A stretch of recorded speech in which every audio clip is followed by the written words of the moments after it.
Welcome to World Buzz Bulletin.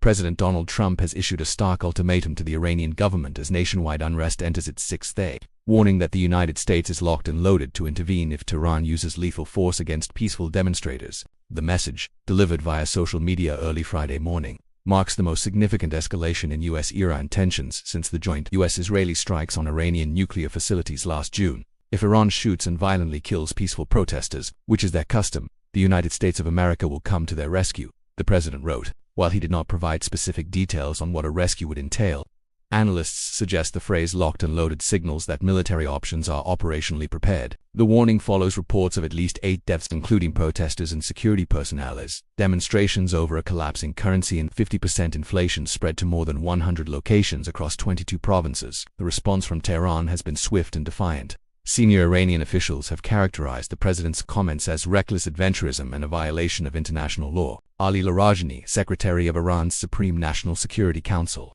warned that any American interference would result in chaos across the entire region and the potential destruction of U.S. interests. In a pointed reference to the vast U.S. military footprint in the Middle East, Larijani added that the American public should look after their own soldiers, suggesting that US bases could become targets for Iran's ballistic missile arsenal. The current wave of unrest was triggered on December 28 by a historic plunge in the Iranian rial, which fell to a record low of 1.4 million to the dollar. While the scale of the movement has not yet reached the levels of the 2022 Mahsa Amini protests, the rhetoric from Washington has shifted the dynamic. Unlike previous administrations that often avoided explicit support to prevent activists from being labeled as Western agents, the current White House has fully embraced the role of an external guarantor of the protesters' safety. On the ground, the situation remains volatile.